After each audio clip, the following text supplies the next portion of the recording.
Hi, this is Shannon with Modern Traditional Quilts. We're doing episode 2 today with our Sawtooth Block.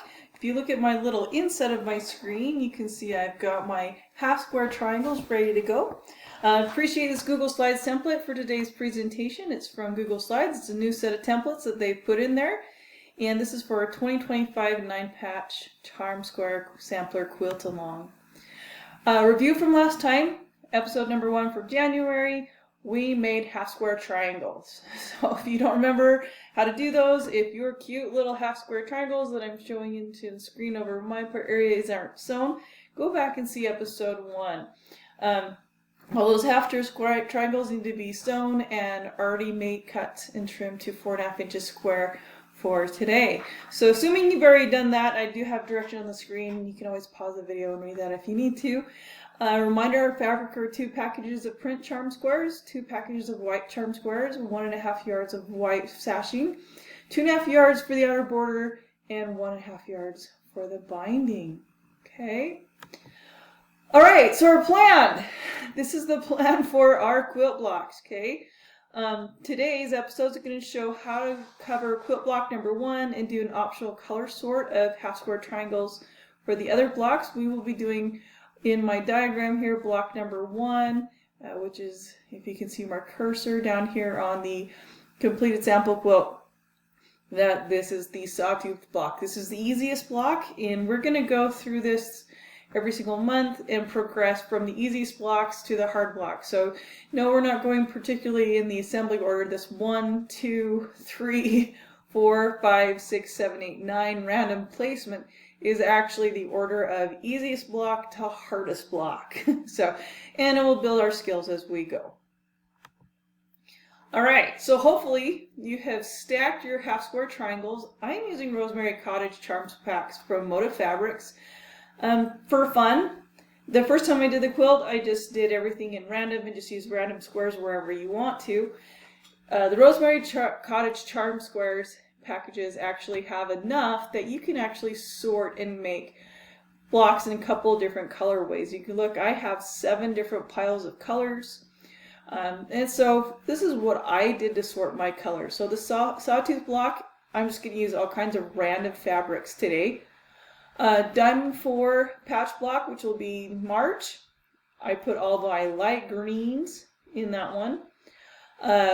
For April, block 3 is square in a broken dish. That is the slate blue or light blue. So this pile will be used for block number 3. Block 4, I did diamond in a dot. Diamond in a diamond block. Oh my goodness. Excuse me. That's the brown terracotta color. Block number 5, that one is going to be our diamond block. I did navy blue and then ran out of dark navy blue half square triangles, so my outside 4 corners are actually a teal, and they actually see it looks really nice. Block number 6, this is our ribbon block, and I use high volume prints white. If you look, there's a whole bunch of prints that are white background but have really, really big colors in this fabric selection. And being able to use a high volume print will actually make the half square triangle show up. So it's a pretty cool trick. Block 7 is Lemoyne Star. Those are my navy blues. Block number 8 is going to be the Ohio Star. I put my entire teal pile into that one. So this light blue or teal pile over that one. And then my spinning pinwheel block, block number 9, is that pink terracotta color. So that is how I'm going to do my colors. Instead of going random like I did the first time, this time around I'm actually going to go for a color placement. All right, so let's look at how to sew the Sawtooth block. Okay, here's an up close of it. This is what it would look like if you just chose random colors. This photograph I have in here is me laying my squares out. One little trick I've learned over the years is the whole idea to squint at your colors and make sure you like your half square triangles placement. It's kind of interesting if you have rods and cones in your eyes. Rods see color, cones see black and white. And I learned this from an artist. If you squint, it will tell you the hues or the values and not necessarily the color.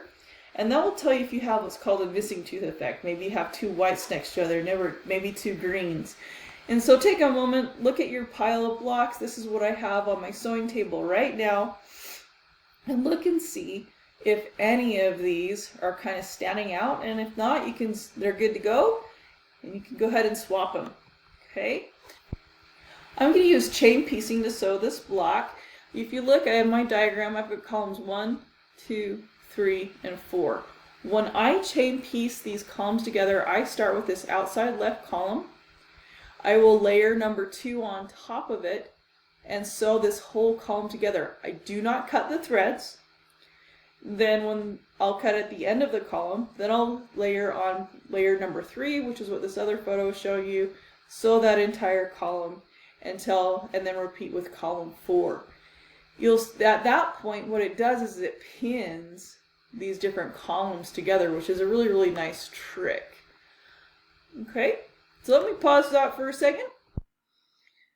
All right, so let me show you how I'm going to do these piles. So I've got half square triangle. I have no idea why that keeps on going blurry. There we go.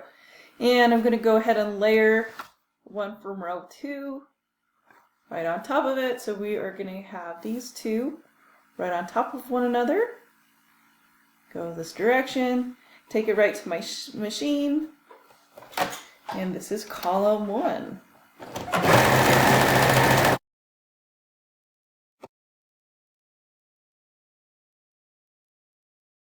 And like you see, I'm not stopping, picking up row 2, layering those two right on top of each other, and continuing on.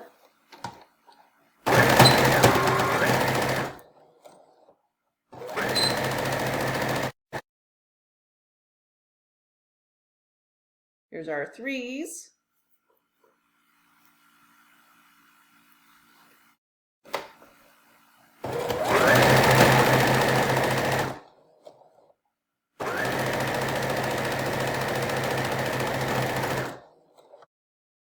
Here's my 4s. And now we have all of column 1 ready to be sewn and completely sewn to all of column 2.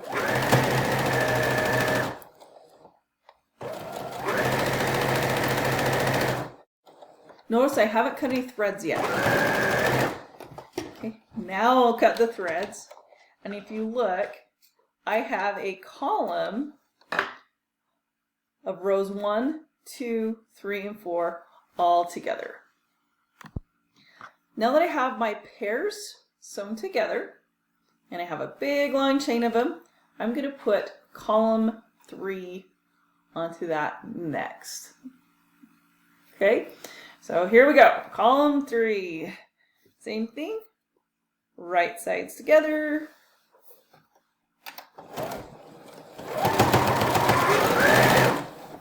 I'm going to sew all the way to the end of the square. I'm chain piecing it, so I'm not cutting any threads. Taking my next half square triangle, placing it on top, and continuing down. Alright, if you look at my quilt block here, you can see I have 3 columns sewn. Now I just need to do the same thing and repeat it with column 4. So I've got my row of 3 here, take the top square, put it on, and continue with row 4. Okay, I want to show you that I now have all 4 columns sewn together, but that is also kind of pinned, if you will, these different rows. So if you look, I didn't cut any of these apart, and now the entire block is chain pieced together as an entire unit. Everything has the correct orientation on each row. So now I'm going to go over to my iron, and I'm going to iron these seams in opposite directions. Okay, I'm not going to show you how to iron because I showed how to iron in the last video, but I'm going to show you how to make sure that you can iron these in a way that they will nest so you don't blunt the seam, so that all these little sharp points that you currently have in your patchwork, come on, there you go. Sorry, it's upside down backwards for I'm working. Blooper reel. Okay, there's my point. You see right there, we don't want to cut off that point, and so I'll show you some tricks to get that. All right, so we want to make sure, see that we've already pressed these. If you look, I've pressed the top row to the right and the bottom row to the left. I did not cut any threads. And if you look, we want these seams to go in opposite directions so we have less bulk. No one wants their sewing machine to have to sew through 4 or even 6 seams at once. And this photo kind of shows how you can get one seam to go one direction and the opposite seam to the other. That is called nesting. If you do this properly, you won't even have to use pins, which is really cool. The way I like to think about this is X marks the spot. X marks the spot of where you want to sew to attach the next rows. So I like to put the pin right in the sharpest absolute top part of that fabric seam. And then when I sew my next row, I want those seams to nest so that they go opposite of one another so we don't have a lot of bulk, but you'll be able to feel it and kind of play with it and kind of slide it back and forth with your fingers, and you'll see that they'll actually lock together. That makes a higher quality quilt. It makes your piecing last together longer, and it'll make it so it will lie flat. So it's really a cool trick, and I think you're going to really enjoy it.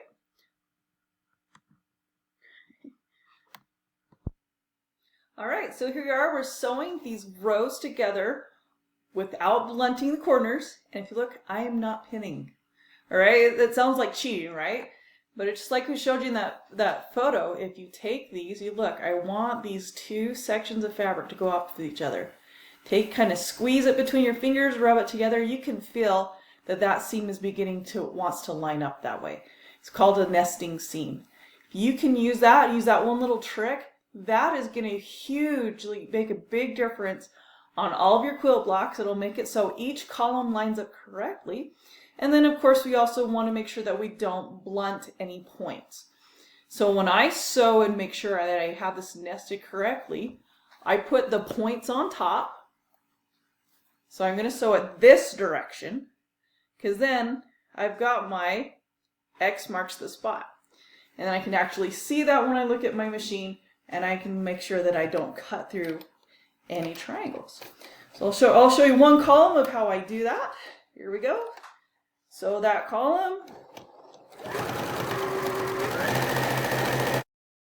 I slow down when I get to what I call the X marks the spot.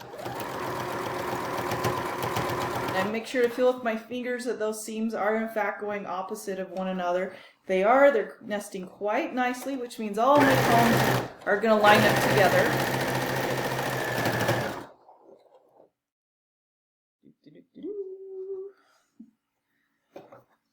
Always go slow. Unless you're on YouTube and you got to make sure it gets done in a short amount of time. I'm just kidding. I get nervous.